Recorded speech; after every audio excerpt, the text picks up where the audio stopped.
Hey, Boston, what's going on? Hey Steve, good morning. Good morning to you as well. How are things? Things are going well. Excited with the progress so far. How about your end? Yeah, I'm doing great, thanks. Tell me more. What's going on for you? Good to hear about progress always. What led to it? What is it and what led to it? So, just the process of understanding the components of it made a big deal. I've been studying for about 2 months now, two months and a week, and I've fortunately jumped 10 points from 156 to 166. And I have 19 days now until the August LSAT. So we're trying to decide the best use of our time moving forward. Yeah, well, that's a fantastic increase already. And so where do you need to pick up those last few points?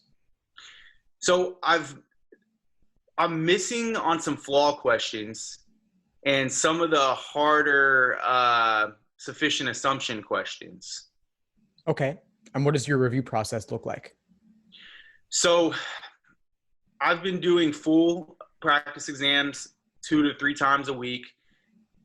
Whether it's 2 or 3 times depends on how quality of a review I'm able to get in and not burn myself out. So I'm going in and doing a blind review, and then for the questions that I miss, what I'm doing is trying to verbalize why I thought why I thought my answer was correct, and then why I was actually wrong about that, and why this answer is actually the correct answer and my answer was wrong. But I haven't been able to get it to stick whenever it comes to test time. Okay, so that's part of the process of review. What about analyzing the stimulus? I might be missing on that one. Can we Okay. talk? Let's go more into that. Yeah, sure, absolutely. So I recommend what I call the Socratic review method, Okay. which requires analyzing where your misunderstanding stems from. Is it the stimulus, the question stem, or the choices? You talked a little bit about the review process for the answer choices. What was tempting about the wrong answer that made you pick it, and what ultimately makes it wrong? And what was unappealing about the right answer that pushed you away from it, and what ultimately makes it correct? But the choices are just one piece of the puzzle. There's also the stimulus, and there's also the question stem. So when you read the question stem, are you properly identifying which question type it is, what it is that they're asking you for? So for flaw questions, obviously, it's flawed. You're looking for the flaw. Are you then taking the time to pre-phrase the flaw when you go into the stimulus? So you read the stimulus. Are you looking to extract that flaw and articulate it for yourself before going on to the choices? So there's a moment to pause and reflect on what is the task being asked of you. Would that? Oh yes, I'm definitely aware that I'm looking for the flaw. I think that, so for example, one got me the other day when it was like the answer, said something like comparing to an implausible scenario. And I'm thinking in my head, well, I can't assume that this is implausible. So little details like that. And I think that I need to tie up probably where my assumptions are within the answers maybe.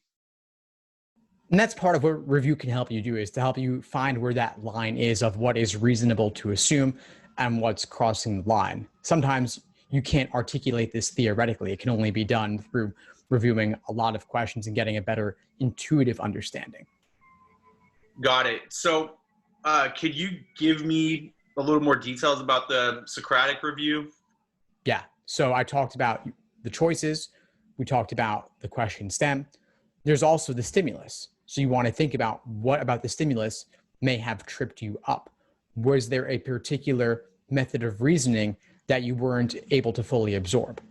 A lot of times students will read the stimulus, they'll be confused by it. They'll say, okay, well, I'll look at the choices and see if that helps. But the choices only further complicate things really because they only make sense in the context of the stimulus. And they only make sense when you're keeping first and foremost, what is the task being asked of you in the question stem. So there are lots of different ways they can ramp up the difficulty level of the stimulus. Confusing wording, failing to include evidence conclusion indicators or conditional indicators, using words like unless, except, until, without, burying the conclusion in the middle, topics that you don't like or that pre-law students typically don't like, so things like science or things like philosophy that tend to get away from people's everyday real-world experience. And you're not going to fall for all of those, but there are certain ones you're uniquely prone to falling for, or certain ones that will uniquely give you difficulty. And so recognizing that and focusing on it will help you avoid making the same mistake in the future. And I have tons of videos on this if you just look up Socratic review method on my YouTube channel, for example. Perfect. And then also you talked about verbalizing. So what does your verbalizing look like? So in the cases where I can, I'll say the author failed to consider that, or the argument takes for granted. I try to use those key terms when I can. And then if I don't have like eloquent way to put it, I just try to re-verbalize my internal justification, which is in my own, I guess, vernacular, you know, and then try to roast it, like, you know, like tell myself like, dude, that was really dumb, you know, and then verbalize it in the way that LSAT would likely think of it, or how I think they would think of it. And sometimes I'll write it down as well, and that helps me with it too. But I think something that you mentioned, I think I'm probably not giving myself enough time when I'm going back to the few that I flagged. When I finish the section, I'll go back to the few that I flagged. And what I've noticed is I almost always miss the ones that I'm flagging. But I think that I'm jumping too much into the answers, and then just going back and skimming the question stem, or excuse me, the stimulus, instead of really diving into the stimulus again one more time. And I think that if I have 4 that I have flagged, I'm probably better serving myself by really getting into 2 of them than maybe just trying to go through 4. What are your thoughts on that? Yeah, it could be worthwhile to do 2 questions in depth to really get them, rather than covering 4. But there's also something to be gained, I think, in terms of your review process, where you better understand these questions after the fact, so that next practice test, it goes better. Absolutely. I'm definitely going to look up your more information on your Socratic review. Do you know, are there any, do you have any resources or any indication in an era or a decade of tests that August test takers might look at to refresh based on the more recent flex tests that have been given? Well, the flex tests are all undisclosed up to this point, at least, and I suspect they will be going forward as well.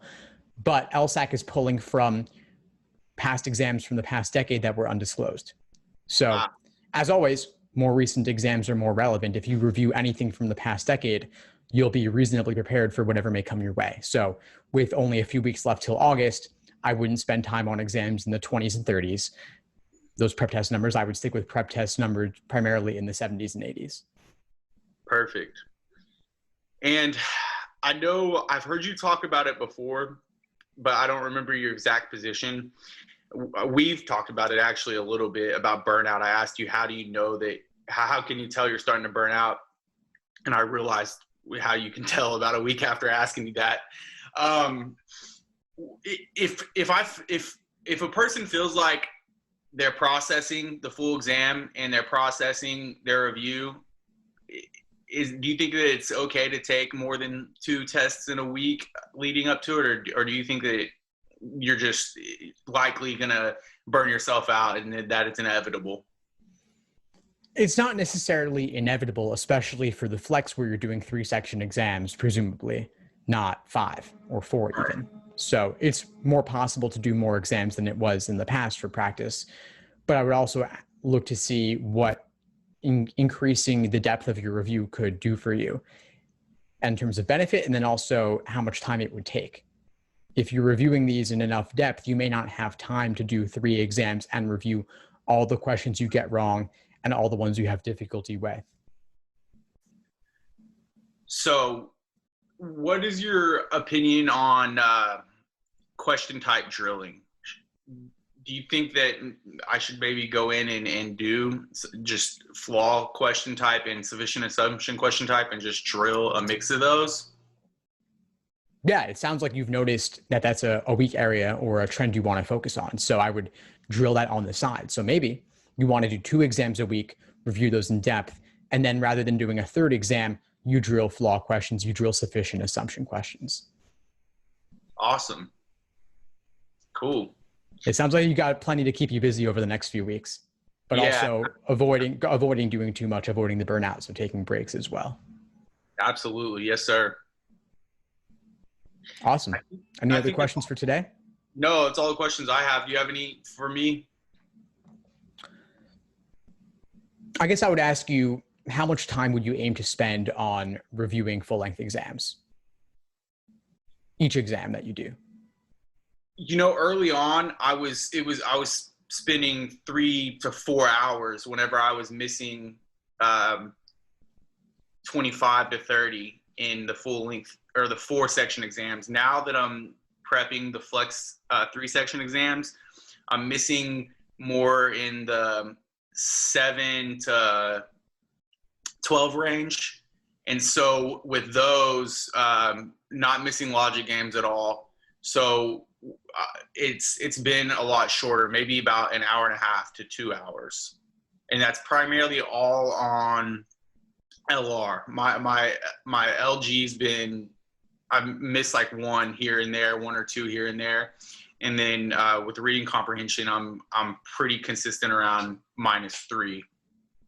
So my primary review comes in the LR, and obviously doesn't take as much time to prep for the actual review question. Okay, well, the fact that you've improved is awesome, and that does mean that there would be less time necessary to review. But if you add on reviewing the stimulus or reviewing the question stem in your general approach, that may lead you to spend exactly the same amount of time now compared to previous, because you're going more in depth. Absolutely. It's probably necessary. Yeah, definitely worthwhile for sure.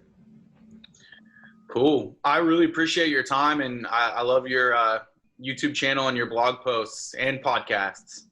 Awesome, Boston. Driving around, we play the clips, and you hone in on some of the important short questions. It's cool to have a little playlist go through. Awesome. Well, I'm glad you're enjoying it. We'll keep at it, and let me know if you need anything moving forward. It was great connecting with you again. Absolutely. Thank you, sir. Thanks for tuning into the show. Please subscribe if you haven't done so already to be notified of new episodes as I release them. And feel free to reach out if you need anything at all as you move forward with your prep. I'm happy to help however I can. In the meantime, I'll wish you all the best and take care.